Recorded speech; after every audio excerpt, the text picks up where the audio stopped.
ওয়ামা খালাকাতুল জিন্না ওয়াল ইনসা ইল্লা লিয়াবুদুন। জোরে বলুন আল্লাহু আকবার। আল্লাহ রাব্বুল আলামিন বলেন, আমি জিন এবং মানুষকে সৃষ্টি করেছি কেবলমাত্র আমার দাসত্ব করার জন্য, আমার ইবাদত করার জন্য। আমার ভাইয়েরা, ইবাদতের মধ্যে সর্বোত্তম ইবাদতের নাম হচ্ছে নামাজ। জোরে বলুন ঠিক কিনা? নামাজ হচ্ছে সর্বোত্তম ইবাদত। আজকে আমরা ওই সর্বশ্রেষ্ঠ নামাজ আদায় করছি না, অথচ আমার আপনার নবী শুধু 5 ওয়াক্ত নামাজ পড়েছেন। বিষয়টা এরকম নয়, আমার আপনার নবীর জীবনে কখনো তাহাজ্জুদের নামাজও ছুটে নাই। সুবহানাল্লাহ। আমার নবীজি শুধুমাত্র এক রাতে তাহাজ্জুদের নামাজ পড়তে পারেনি, জীবনে একবার শুধু তাহাজ্জুদের নামাজ পড়তে পারেনি। আম্মা জান আয়েশা সিদ্দিকা রাদিয়াল্লাহু আনহা বলেন, এক রাতে আমি নবীজির জন্য নরম বিছানার ব্যবস্থা করে দিলাম। আল্লাহর নবী ওই দিন রাতের বেলা তাহাজ্জুদের ওয়াক্তে উঠতে পারেনি, তাহাজ্জুদ কাজা হয়ে গিয়েছিল। ফজর ওয়াক্ত হলে নবীজির ঘুম ভেঙেছে। ঘুম ভাঙার পরে রাসূলুল্লাহ বললেন, আয়েশা রে, আজকে তুমি আমার বিশাল একটা ক্ষতি করে ফেলেছো। ও আয়েশা, আজকে আমার তাহাজ্জুদের নামাজটা কাজা হয়ে গিয়েছে। আয়েশা রে, আজকে আমি তাহাজ্জুদের নামাজটা পড়তে পারিনি। আমার নবীজি তাহাজ্জুদের নামাজের জন্য আফসোস করেছেন।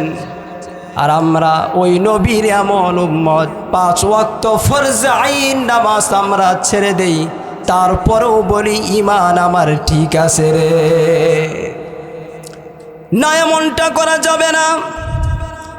নামাজ আদায় করতে হবে। একজন মুসলমান ঈমান আনার পরে সর্বপ্রথম তার কাজ হচ্ছে নামাজটা আদায় করা। আমার ভাইয়েরা, এই নামাজ হচ্ছে লাভজনক ব্যবসা। সুবহানাল্লাহ। নামাজটা হচ্ছে লাভজনক ব্যবসা। আল্লাহ রাব্বুল আলামিন পবিত্র কোরআনুল কারীমের মধ্যে বলেন,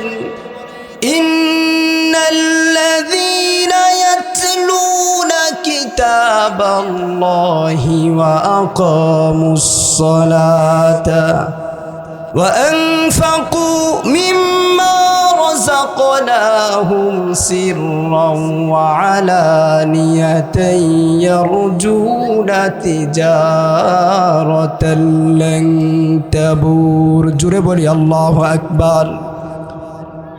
নিশ্চয়ই যারা আল্লাহর কিতাব তেলাওয়াত করবে এবং নামাজ প্রতিষ্ঠা করবে আর গোপনে প্রকাশ্যে আল্লাহর রাস্তায় খরচ করবে, আল্লাহ বলেন এই সমস্ত বান্দা বান্দি এমন ব্যবসা করে যে ব্যবসার মধ্যে কখনো লোকসান হবে না। জোরে বলি সুবহানাল্লাহ।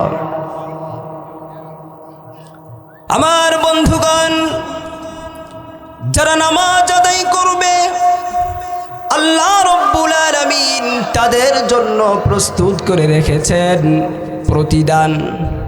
আল্লাহ রাব্বুল আলামিন পবিত্র কোরআনুল কারীমের আরেক আয়াতে বলেন, ইন্নাল্লাযীনা আমানু ওয়া আমিলুস সালিহাতি ওয়া আকামুস সালাতা ওয়া আতাবুজ যাকাতা লাহুম আজরুহুম ইনদা রাব্বিহিম ওয়ালা খাউফুন আলাইহিম ওয়ালা হুম ইয়াহজানুন। জোরে বলি আল্লাহু আকবার। নিশ্চয়ই যারা ঈমান আনবে, সৎ কাজ করবে আর নামাজ প্রতিষ্ঠা করবে, যাকাত প্রদান করবে, আল্লাহ তাদের জন্য প্রস্তুত করে রেখেছেন প্রতিদান। আল্লাহ বলেন এই সমস্ত বান্দা বান্দীদের দুনিয়া এবং আখিরাতে কোনো ভয় নাই, এই সমস্ত বান্দা বান্দিরা দুনিয়া এবং আখিরাতে কোনো চিন্তিত হবে না। জোরে বলি সুবহানাল্লাহ। আল্লাহ রাব্বুল আলামিন আরো বলেছেন, যারা নামাজ আদায় করবে তাদের সওয়াব বিনষ্ট করা হবে না। আল্লাহ বলেন, ওয়াল্লাযীনা ইউমাসসিকুনা বিল কিতাবি ওয়া আকামুস সালাহ ইন্না লা নুযীউ আজরাল মুহসিনিন। জোরে বলি আল্লাহু আকবার। আল্লাহ বলেন, যারা দৃঢ়ভাবে কিতাবকে আঁকড়ে ধরবে আর নামাজ প্রতিষ্ঠা করবে, আল্লাহ বলেন এই সমস্ত মুসলিহিন বান্দাবান্দিদের, এই সমস্ত মুসলিহিন বান্দাবান্দিদের সওয়াব আমি আল্লাহ বিনষ্ট করি না। জোরে বলি সুবহানাল্লাহ। আমার ভাইরা, এজন্য আমাদেরকে নামাজ আদায় করতে হবে। আল্লাহ পাক আদেশ দিচ্ছেন, ওয়ামুর আহলাকা বিসসালাতি ওয়াসতাবির আলাইহা লা নাসআলুকা রিজকা নাহনু নারযুকুকা ওয়াল আকিবাতু লিত্তাকওয়া। জোরে বলি আল্লাহু আকবার। আল্লাহ বলেন, আপনি আপনার পরিবার পরিজনদেরকে নামাজের আদেশ করুন আর নিজেও তার উপর অবিচল থাকুন। আমি আল্লাহ আপনার কাছে কোনো রিজিক চাই না, আমি আল্লাহ আপনাকে রিজিক দেই এবং শুভ পরিণাম হচ্ছে মুত্তাকি বান্দাদের জন্য। সুবহানাল্লাহ। এজন্য আমার ভাইরা, আমার মা, আমার বোনেরা, নামাজ কখনো ছেড়ে দেওয়া যাবে না। এই পৃথিবীতে আল্লাহ রব্বুল আলামিন যত ইবাদত আমরা করি, সমস্ত ইবাদতগুলো জিবরাইলের মাধ্যমে নবীজিকে এই পৃথিবীর মধ্যে আল্লাহ রব্বুল আলামিন দিয়েছেন। কিন্তু নামাজ এটা এমন একটা ইবাদত যেটা আল্লাহ নবীজিকে আরশে আজিমে দাওয়াত দিয়ে নিয়ে উপহার দিয়েছেন। জোরে বলি সুবহানাল্লাহ। নবীজিকে আল্লাহ 50 ওয়াক্ত নামাজ দিয়েছেন। কয় ওয়াক্ত দিয়েছেন? 50 ওয়াক্ত দিয়েছেন। নবীজি 50 ওয়াক্ত নামাজ নিয়ে আসতেছিলেন। ষষ্ঠ আসমানে হযরতে মূসা আলাইহিস সালামের সঙ্গে দেখা হয়েছে। হযরতে মূসা আলাইহিস সালাম বললেন, ইয়া রাসূলুল্লাহ, ইয়া হাবিবাল্লাহ, আল্লাহ আপনাকে কয় ওয়াক্ত নামাজ দিয়েছেন? আল্লাহর নবী বললেন, মূসা রে, আল্লাহ রব্বুল আলামিন আমার উম্মতদেরকে 50 ওয়াক্ত নামাজ দিয়েছেন। হযরতে মূসা বললেন, ইয়া রাসূলুল্লাহ, আপনার উম্মত 50 ওয়াক্ত নামাজ আদায় করতে পারবে না। আপনি যান আল্লাহর কাছে, আল্লাহর কাছে কি আপনি বলুন কিছু নামাজ কমায়া দিতে। তখন নবীজি সাল্লাল্লাহু আলাইহি ওয়াসাল্লাম আল্লাহ রব্বুল আলামিনের কাছে গেলেন। যাওয়ার পরে আল্লাহ পাক নবীজিকে 10 ওয়াক্ত নামাজ কমায়া দিলেন। নবীজি আবার আসতেছিলেন, আবার মূসা আলাইহিস সালামের সঙ্গে দেখা হয়ে গেল। মূসা আলাইহিস সালাম বললেন, ইয়া রাসূলুল্লাহ, কয় ওয়াক্ত এখন কমায় দিয়েছে? নবীজি বললেন, মূসা রে, 10 ওয়াক্ত কমায় দিয়েছে। হযরতে মূসা বললেন, ইয়া রাসূলুল্লাহ, 40 ওয়াক্ত নামাজ আপনার উম্মত পড়তে পারবে না, আপনি আবার যান, আরো কমায় আনেন। নবীজি গেলেন, আবার 10 ওয়াক্ত কমাইল। এইভাবে কমাইতে কমাইতে আল্লাহ রব্বুল আলামিন নবীজিকে 5 ওয়াক্ত নামাজ দিয়ে দিলেন। নবীজি 5 ওয়াক্ত নামাজ নিয়ে আসতেছেন। হযরতে মূসা আলাইহিস সালামের সাথে আবার দেখা হয়েছে। হযরতে মূসা আলাইহিস সালাম বললেন, ইয়া রাসূলুল্লাহ, কমাইতে কমাইতে কয় ওয়াক্ত নামাজ আল্লাহ আপনাকে এবার দিয়েছেন? নবীজি বললেন, মূসা রে, আল্লাহ রব্বুল আলামিন আমাকে 5 ওয়াক্ত নামাজ দিয়েছেন এখন কমাইতে কমাইতে। হযরতে মূসা বললেন, ইয়া রাসূলুল্লাহ, আপনার উম্মত 5 ওয়াক্ত নামাজও আদায় করতে পারবে না, আপনি আবার আল্লাহর কাছে যান, বলেন আরো কমায় দিতে। নবীজি বললেন, মূসা রে, আল্লাহ রব্বুল আলামিন আমাকে দিতে চায়, আর তুমি বলো আমাকে শুধু কমাইতে। আল্লাহ দিতে চান আর তুমি বলো কমাইতে। ও মূসা, আমার এখন লজ্জা হচ্ছে, আমি আর আল্লাহর কাছে যেতে পারবো না, কিভাবে গিয়ে বলবো রব্বুল আলামিন 5 ওয়াক্ত থেকেও কমায় দেন? আমি পারবো না, আমার লজ্জা হচ্ছে। আল্লাহ রব্বুল আলামিন নবীজির মনোভাব বুঝতে পারলেন। আল্লাহ পাক নবীজিকে বললেন, ইয়া রাসূলুল্লাহ, ইয়া হাবিবাল্লাহ, আপনাকে তো আমি 50 ওয়াক্ত নামাজি দিয়েছিলাম, আপনার অনুরোধে কমাইতে কমাইতে 5 ওয়াক্ত নামাজ দিয়ে দিলাম। নবীজি, আপনার কোনো উম্মত যদি 5 ওয়াক্ত নামাজ সঠিকভাবে আদায় করে, তাহলে আমি আল্লাহ আপনার ওই উম্মতকে 50 ওয়াক্ত নামাজের সওয়াব দিয়া দিব। জোরে বলি সুবহানাল্লাহ। আমার ভাইরা, 5 ওয়াক্ত নামাজ পড়লে 50 ওয়াক্তের সওয়াব পাওয়া যাবে। নামাজের এতই ফজিলত রয়েছে। নবীজি আরেক হাদিসে বলেন, যদি কোনো বান্দা ইশারের নামাজ জামাতের সাথে আদায় করে, আবার ফজরের নামাজ জামাতের সাথে আদায় করে, গোটা রাত কিয়ামুল লাইল করলে যে সওয়াব হবে, ওই সওয়াব তার আমলনামায় লিখে দেওয়া হয়। জোরে বলি সুবহানাল্লাহ। আমার বন্ধুগণ, এই নামাজ যারা আদায় করবে তাদেরকে আল্লাহ রব্বুল আলামিন গুনাহমুক্ত করে দিবেন, তাদের কোনো শরীরে গুনাহ থাকবে না।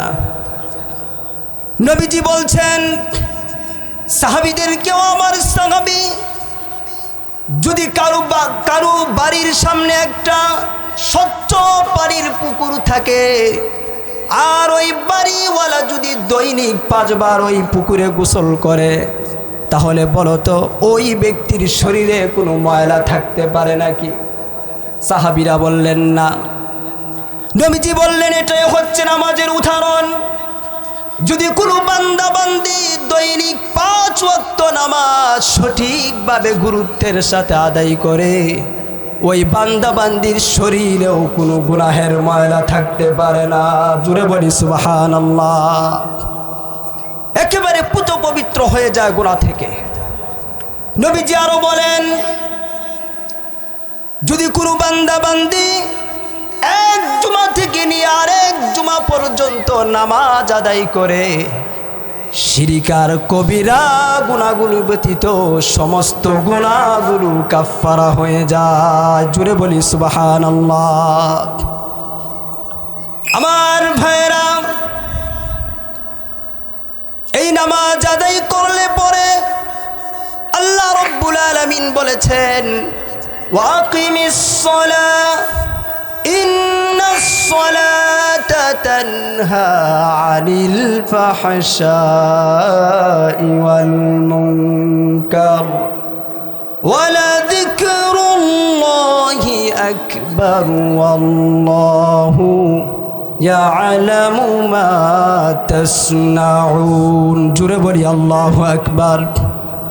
আল্লাহ বলেন, নামাজ কায়েম করুন, নিশ্চয়ই নামাজ সব ধরনের ফাহিশা এবং গর্হিত কাজ থেকে বিরত রাখে। যারা নামাজ পড়বে তাদের নামাজ তাদেরকে সুদ থেকে বিরত রাখবে, ঘুষ থেকে বিরত রাখবে, জিনা থেকে বিরত রাখবে, গান বাদ্য থেকে বিরত রাখবে। আমার ভাইয়েরা, আপনারা আমাকে প্রশ্ন করতে পারেন, হুজুর, তাহলে তো অনেক মানুষ নামাজ আদায় করে আবার গান বাদ্য করে, আবার সুদ খায়, ঘুষ খায়, জিনা ব্যভিচার করে, এটার কারণটা কি? এর কারণ হলো, নবীজি বলেছেন, যার নামাজ তাকে গুনাহ থেকে বাঁচাইতে পারলো না, তার নামাজ নামাজ নয়। নামাজ পড়লেই হবে না, নামাজ আদায় করতে হবে গুরুত্বের সাথে, মনোযোগ দিয়ে খুশুর সাথে নামাজ পড়তে হবে। কিন্তু আমাদের অবস্থা হলো, সবচাইতে তাড়াহুড়া করে আমরা নামাজ আদায় করি, ঠিক কিনা বলুন? নামাজের মধ্যে সবচাইতে তাড়াহুড়ো, কখন নামাজ শেষ করে মসজিদ থেকে বের হবো আমরা পাগলের মতো হয়ে যাই। না, তাড়াহুড়া করে নামাজ আদায় করা যাবে না। আল্লাহর সামনে খুশুর সাথে একাগ্র চিত্রে মনোযোগ সহকারে নামাজ আদায় করতে হবে। আমার ভাইরা, সাহাবায়ে কেরাম কেমন নামাজ আদায় করেছিলেন? রাসূলুল্লাহর একজন সাহাবী, তার নাম হলো হযরতে খুবাইব রাদিয়াল্লাহু আনহু। ওনাকে কাফেররা, বেঈমানেরা ওনাকে বন্দী করে ফেলেছে, ওনাকে হত্যা করে ফেলা হবে। কাফেররা ওনাকে বলল, খুবাইব তোমাকে হত্যা করে ফেলা হবে, হত্যার আগে তোমার কোনো চাহিদা আছে কিনা বলো, কোনো ইচ্ছা আছে কিনা বলো। হযরত খুবাইব বলল, যদি তোমরা আমার কোনো ইচ্ছা পূরণ করতে সুযোগ দাও, তাহলে এই দুনিয়াবি কোনো ইচ্ছা আমার নাই। যদি ইচ্ছা পূরণ করার জন্য আমাকে সুযোগ দাও, তাহলে আমার জন্য একটু ওযুর পানি আনো, আমি ওযু বানাবো। ওযু বানাইয়া আমার রবের সামনে 2 রাকাত নামাজে দাঁড়ায়া যাব। জুড়ে বলি সুবহানাল্লাহ। ওযুর পানি দেওয়া হলো, তিনি ওযু বানালেন, নামাজের মধ্যে দাঁড়ায়া গেলেন, মনোযোগ সহকারে সূরাতুল ফাতিহা পড়লেন। সূরা ফাতিহা পড়ে সূরা মিলালেন, কোরআন তেলাওয়াত শুরু করে দিলেন। ওনার চেহারার মধ্যে, নাকে মুখে, চেহারাতে মৃত্যুর কোনো ভয় ফুটে ওঠে না। একাগ্র চিত্রে মনোযোগ সহকারে তিনি নামাজ আদায় করতেছেন। কাফেররা, বেঈমানেরা ওনার নামাজের দৃশ্য দেখে অবাক হয়ে বলতেছে, আরে যাকে কিনা একটু পরেই হত্যা করে ফেলা হবে, কিন্তু তার চেহারার মধ্যে কোনো মৃত্যুর ভয় ফুটে ওঠে না, নির্বিঘ্নে নিশ্চিন্তে নামাজ আদায় করছে। অবশ্যই এক আল্লাহ আছেন, এক আল্লাহ যদি না থাকতো তাহলে মৃত্যুর আগে এত মনোযোগ দিয়ে নামাজ পড়া সম্ভব নয়। জোরে বলি সুবহানাল্লাহ। হযরত খুবাইবের নামাজ শেষ হয়ে গেল। নামাজ শেষ হবার পরে খুবাইব বলল, কোন জায়গায় তোমরা আমাকে হত্যা করবা, ওই জায়গাটা দেখায় দাও। দেখায় দেওয়া হলো। হযরত খুবাইব দৌড়ায়া ওই জায়গার দিকে যাচ্ছে। কাফেররা বলল, খুবাইব তুমি দৌড়াও কেন, কি হয়েছে? হযরত খুবাইব বলল, আমাকে তোমরা বাধা দিও না, আমি তাড়াতাড়ি করে শহীদ হতে চাই, কারণ আমার নাকের মধ্যে আল্লাহর জান্নাতের সুঘ্রাণ আসতেছে। জোরে বলি সুবহানাল্লাহ। হযরত খুবাইবের 2টি হাত কেটে ফেলা হলো, পা কেটে ফেলা হলো, শুলিতে চড়াইয়া ওনাকে হত্যা করে ফেলা হলো, শহীদ করে ফেলা হলো। এখানে উপস্থিত ছিলেন একজন সাহাবী, তার নাম হলো সাঈদ বিন আমের রাদিয়াল্লাহু আনহু। তিনি তখনও মুসলমান হননি, মুশরিক ছিলেন। খুবাইবের মৃত্যু দেখলেন, নামাজ দেখলেন, তিনি বাড়িতে চলে গেলেন। রাতের বেলা তার চোখের মধ্যে ঘুম আসে না, শুধু খুবাইবের নামাজ তার চোখের মধ্যে ভাসে আর মৃত্যুটা তার চোখের মধ্যে ভাসে। তিনি শুধু চিন্তা করেন, আহারে মৃত্যুর আগে এত মনোযোগ সহকারে কি কেউ নামাজ আদায় করতে পারে নাকি? অবশ্যই এক আল্লাহ আছে, এক আল্লাহ যদি না থাকতো তাহলে মৃত্যুর আগে এত মনোযোগ দিয়ে নামাজ পড়া সম্ভব নয়। সকালবেলা তিনি রাসূলুল্লাহর দরবারে চলে গেলেন, গিয়ে বললেন, ইয়া রাসূলুল্লাহ, ইয়া হাবিবাল্লাহ, গতকাল আমি খুবাইবের মৃত্যু দেখেছি, গতকাল আমি খুবাইবের নামাজ দেখেছি। নবীজি, মৃত্যুর আগে এত মনোযোগ দিয়ে কি নামাজ পড়া সম্ভব নাকি? মৃত্যুর আগে তার চেহারার মধ্যে কোনো মৃত্যুর ভয় নাই, নামাজ নির্বিঘ্নে নিশ্চিন্তায় পড়েছে। নবীজি, আমার বিশ্বাস হয়েছে অবশ্যই এক আল্লাহ আছেন, ইসলাম ধর্ম সত্য, আপনি মুহাম্মাদুর রাসূলুল্লাহ সত্য। ও নবীজি, আমি আর একটা মুহূর্ত দেরি করতে চাই না, এই মুহূর্তে আমাকে কালিমা পড়াইয়া মুসলমান বানিয়ে দেন। নবীজি বললেন, পড়ো লা ইলাহা ইল্লাল্লাহু মুহাম্মাদুর রাসূলুল্লাহ সাল্লাল্লাহু আলাইহি ওয়াসাল্লাম। আমার ভাইয়েরা, একজন সাহাবীর নামাজ দেখে একজন কাফের কালিমা পড়ে মুসলমান হয়ে গিয়েছে। তাহলে সাহাবীদের মতো আমাদেরকে খুজু খুশুর সাথে মনোযোগ দিয়ে নামাজ আদায় করতে হবে। রাজি আছি তো ইনশাআল্লাহ? আমার বন্ধুগণ, এই নামাজ আদায় করলে পরে আল্লাহ রব্বুল আলামিন আমাদেরকে জান্নাত দিয়া দিবেন। আল্লাহ রব্বুল আলামিন পবিত্র কোরআনুল কারীমের মধ্যে বলেন, ওয়াল্লাযীনা হুম আলা সালাতিহিম হাফিজুন উলাইকা ফি জান্নাতিম মুকরামুন। জোরে বলি আল্লাহু আকবার। আল্লাহ রব্বুল আলামিন বলেন, যারা নামাজ হেফাজত করবে, নামাজকে যারা যত্ন করবে, তাদেরকে জান্নাতে সম্মানিতদের অন্তর্ভুক্ত করা হবে। শুধু তাই নয়, যারা নামাজকে হেফাজত করবে তারা জান্নাতুল ফিরদাউসের মালিক হয়ে যাবে।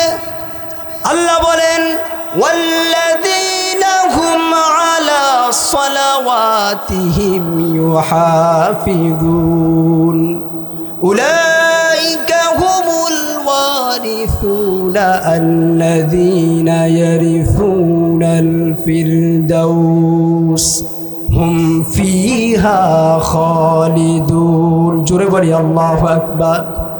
আল্লাহ বলেন, যারা নামাজ হেফাজত করবে, নামাজ যারা আদায় করবে, তাদেরকে আল্লাহ জান্নাতুল ফিরদাউস দান করে দিবেন। এজন্য আমার ভাইয়েরা, এই নামাজ আমাদেরকে আদায় করতে হবে, নামাজ ছেড়ে দিলে হবে না।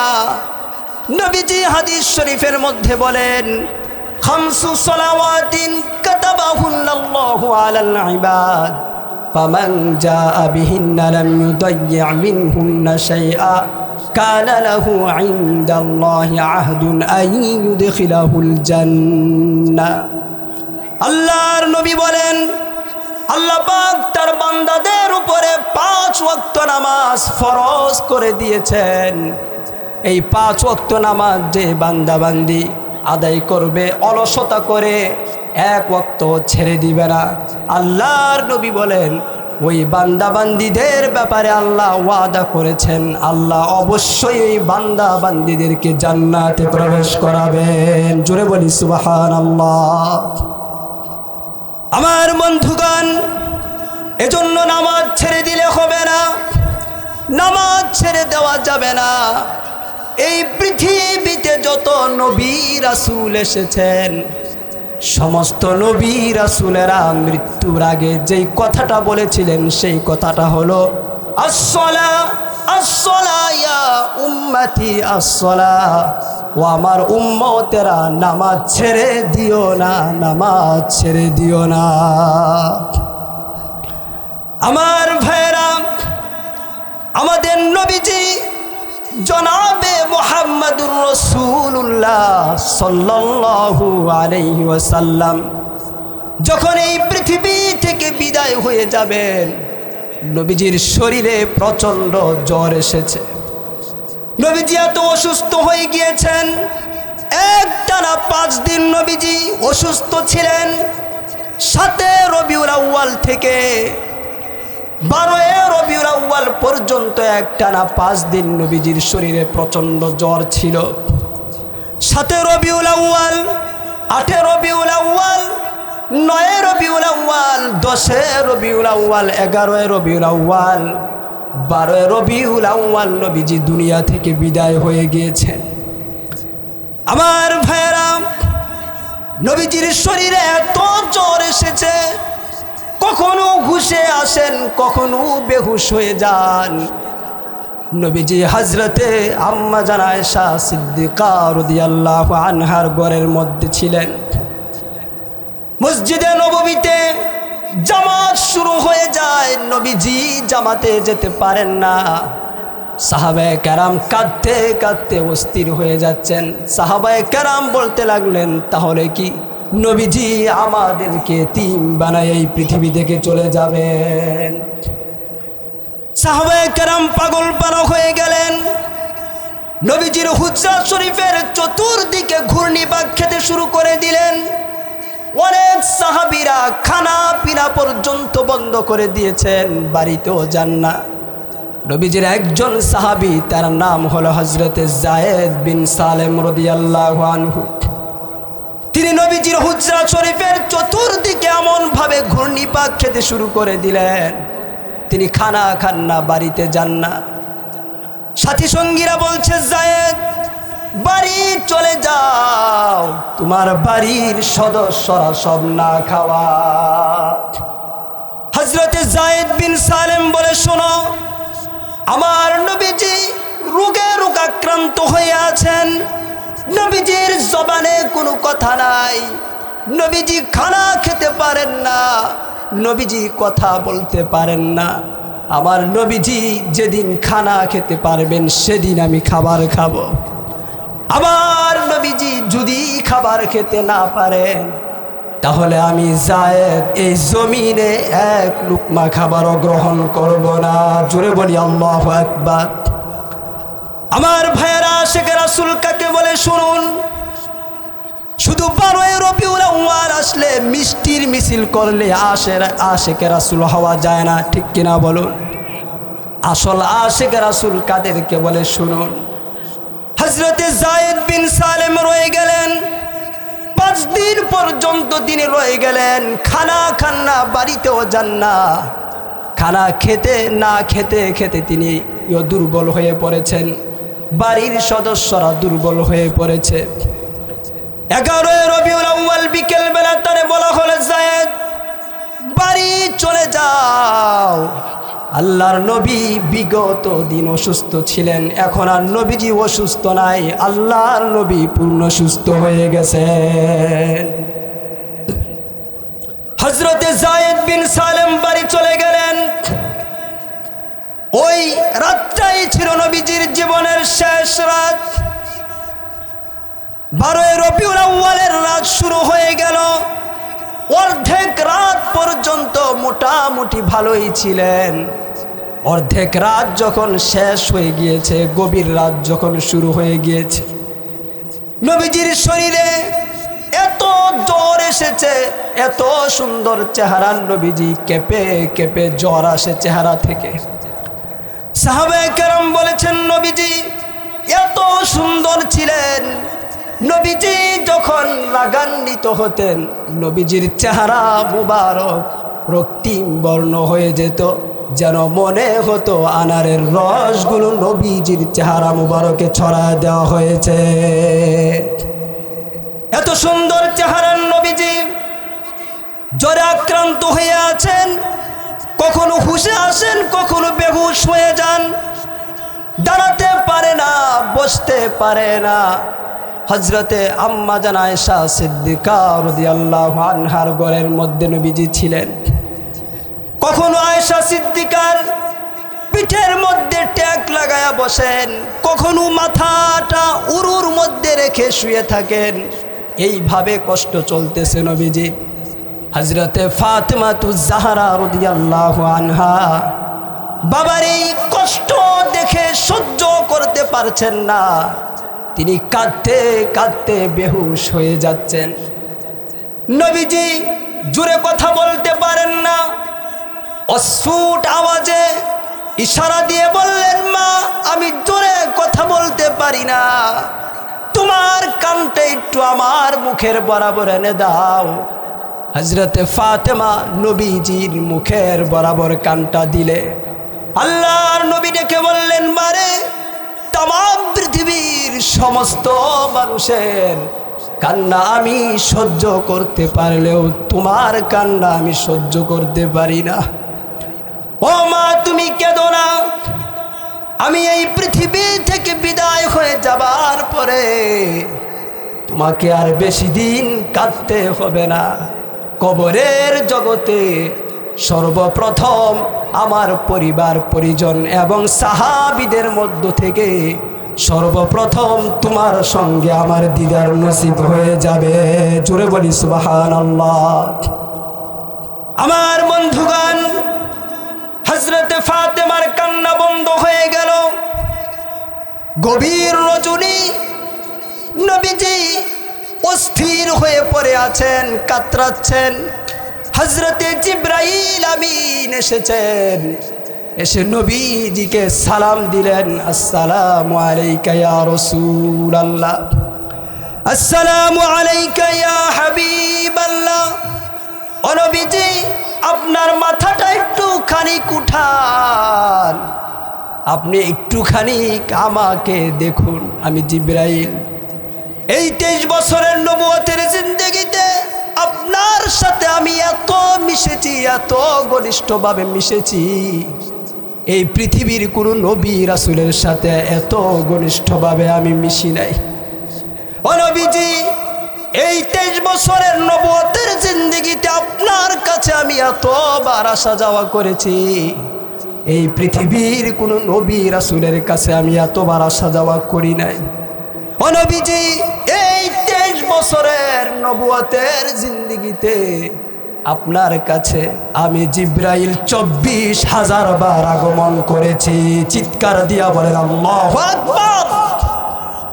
হযরত জিবরাইল আমিন 23 বছরের নবুয়তের জিন্দেগিতে নবীজির কাছে 24,000 বার আগমন করেছে, এসেছেন। হযরত জিবরাইল ডেকে বললেন, ইয়া রাসূলুল্লাহ, মালাকুল মউত আমার সাথে এসেছে, দরজার বাহিরে দাঁড়িয়ে আছে। ও নবীজি, আপনি যদি যেতে চান আপনাকে নিয়ে যাবে, আর যদি থাকতে চান আল্লাহ রব্বুল আলামিন আপনার হায়াত বাড়িয়ে দিবে। নবীজি কোনো কথা বলেন না, হযরতে জিবরাইলের দিকে তাকাচ্ছেন। নবীজি জানতে চাচ্ছেন হযরতে জিবরাইল আমিন কি বলে।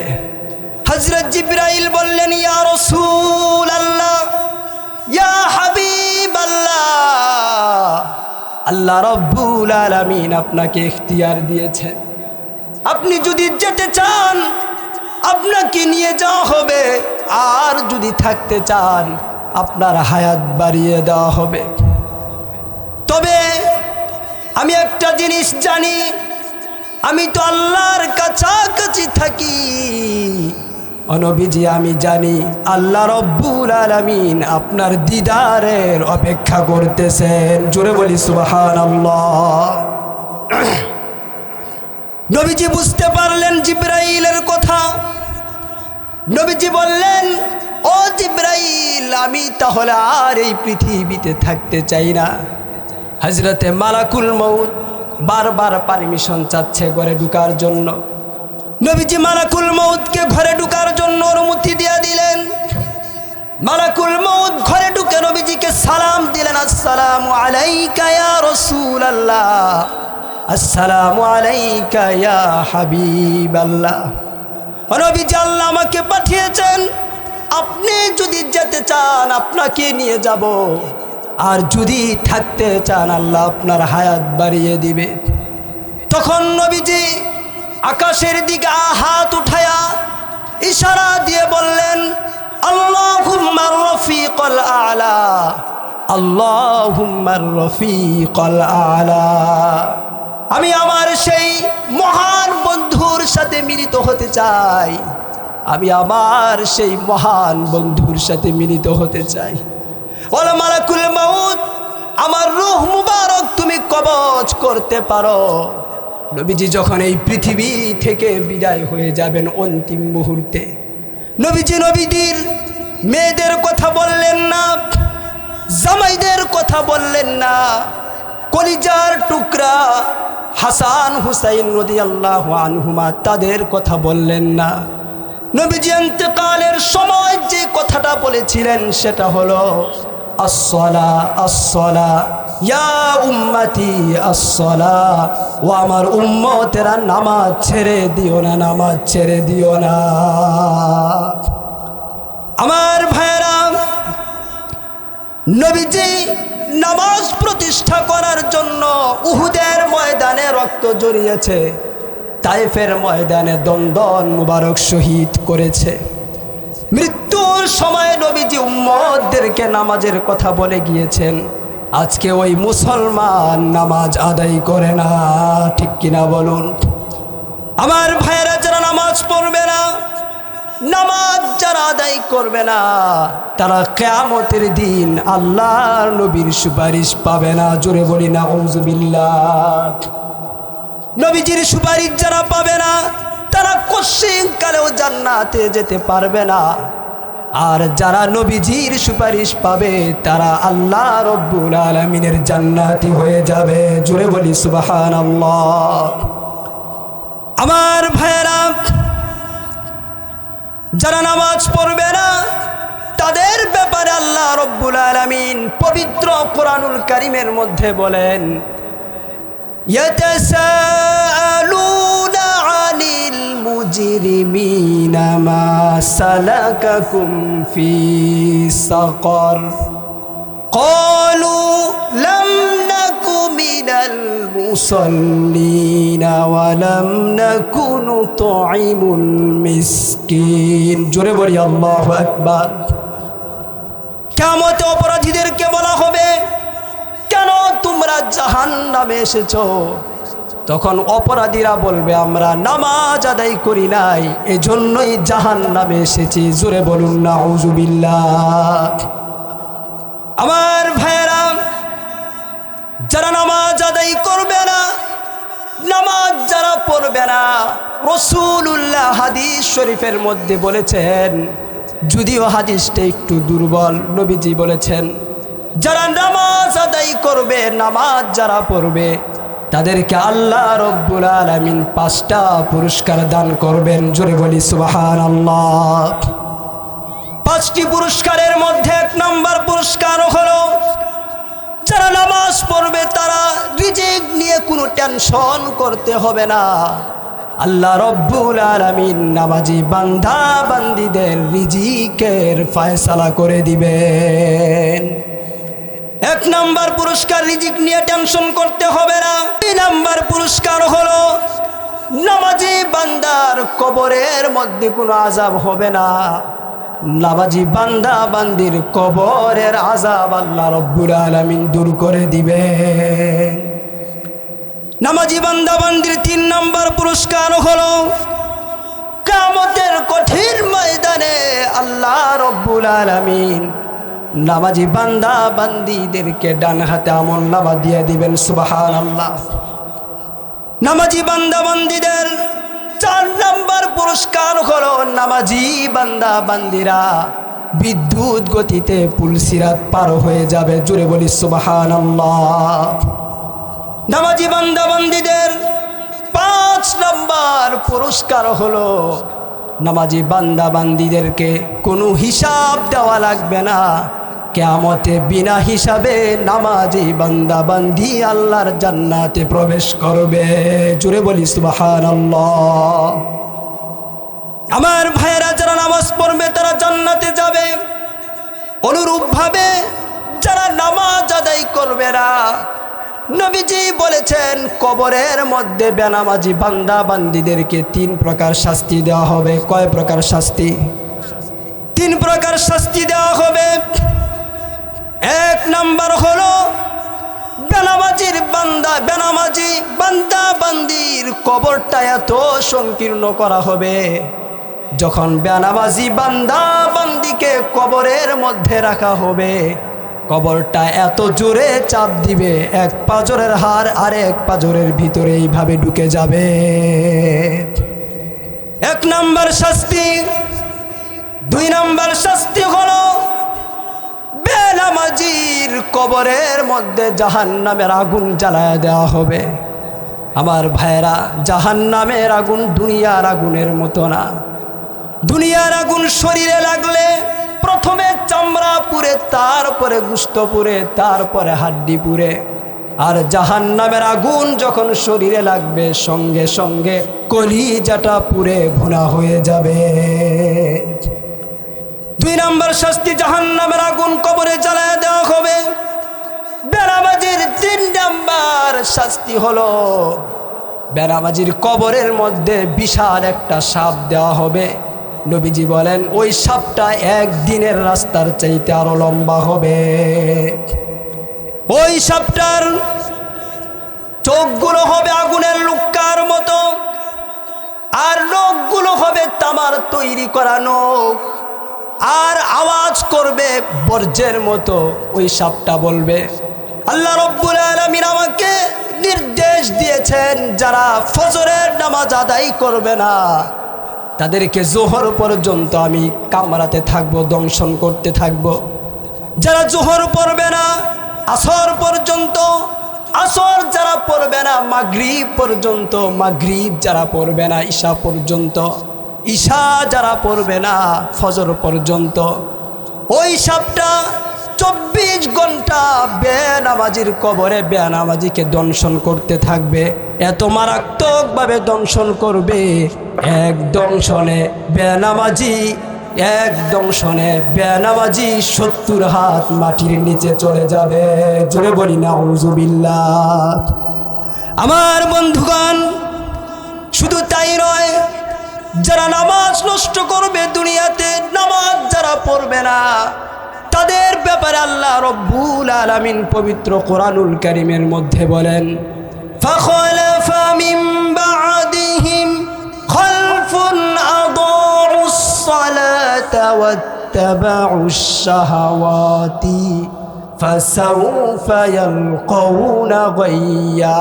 জোরে বলুন আল্লাহু আকবার। যারা নামাজ নষ্ট করবে তাদেরকে গয়্যুন নামক জাহান্নামের গর্তের মধ্যে নিক্ষেপ করা হবে।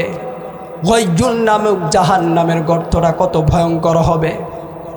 জাহান্নামীদেরকে আগুন দিয়ে পুরানোর পরে শরীর থেকে যে চর্বি বের হয়, পুঁজ বের হয় গোশত পরে, ওই চর্বি পুঁজ গোশতগুলো যেই জায়গার মধ্যে গিয়ে জমা হবে ওই গর্তের নাম হলো গয়্যুন। জোরে কন্যা নাউজুবিল্লাহ।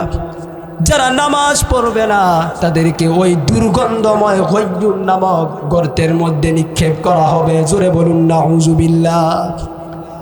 আমার বন্ধুগণ, শুধু তাই নয়, যারা নামাজ আদায় করবে না তাদের ব্যাপারে রাসূলুল্লাহ বলেছেন, নবীজি বলেন, একদিন আমি রাতের বেলা স্বপ্নে দেখলাম 2জন লোক এসে আমাকে স্বপ্নের মধ্যে আমাকে বললেন চলুন।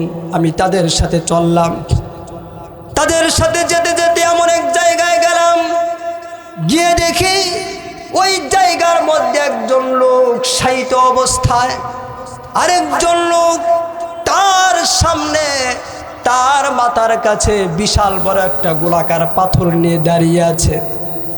আমি তাকায় দেখলাম ওই দাঁড়ানো লোকটি পাথর দিয়ে এত জোরে আঘাত করেছে তার মাথার মধ্যে, সঙ্গে সঙ্গে তার মাথাটা ফেটে চূর্ণ বিচূর্ণ হয়ে যায়। তার মাথাটা চূর্ণ বিচূর্ণ হয়ে গেছে, পাথরটা গড়ায়া নিচে পড়ে গেছে। ওই লোকটা পাথর আনতে গিয়েছে, আনতে গিয়ে আনার পরে আবার দেখি তাকায়া যে লোকটার মাথা চূর্ণ বিচূর্ণ হয়ে গিয়েছে, আবার আগের মতো ভালো হয়ে গেছে। আবার পাথরটা দিয়ে আঘাত করেছে, আবার চূর্ণ বিচূর্ণ হয়ে যায়, আবার পাথরটা গড়ায় নিচে পড়ে যায়, আবার পাথর আনতে যায়, তার মাথা ভালো হয়ে যায়। এইভাবে তাকে বারবার আঘাত করছে, চূর্ণ বিচূর্ণ করছে, শাস্তি দিচ্ছে। নবীজি বললেন, ফেরেশতারা রে, এই লোকটাকে যাকে এইভাবে শাস্তি দেওয়া হচ্ছে, তখন ফেরেশতারা বলেন, ইয়া রাসূলুল্লাহ, ইয়া হাবিবাল্লাহ, এই লোকটা ওই ব্যক্তি, আপনার ওই উম্মত যে দুনিয়াতে নামাজ নষ্ট করেছিল। জোরে বলুন নাউজুবিল্লাহ। এজন্য আমার ভাইয়েরা, যদি জাহান্নাম থেকে বাঁচতে চাই, আমার বোনেরা, আমার মায়েরা, যতটুকু পর্যন্ত মাইকের আওয়াজ যাচ্ছে আমি অনুরোধ করে বলবো, যদি জাহান্নামের এই কঠিন আযাব থেকে আমরা বাঁচতে চাই তাহলে আজকে থেকে নিয়ত করি আর জীবনে নামাজ ছেড়ে দিব না, নামাজ আর জীবনে ছেড়ে দিব না। রাজি আছি তো ইনশাআল্লাহ? আজকে থেকে আর নামাজ কাজা করব না, রাজি আছি তো ইনশাআল্লাহ? আল্লাহ রব্বুল আলামিন আমাদের সবাইকে 5 ওয়াক্ত নামাজ সঠিকভাবে আদায় করার তৌফিক দান করেন। আমরা বলি আমিন। ওয়া আখিরু দাওয়ানা আনিল হামদুলিল্লাহি রাব্বিল আলামিন।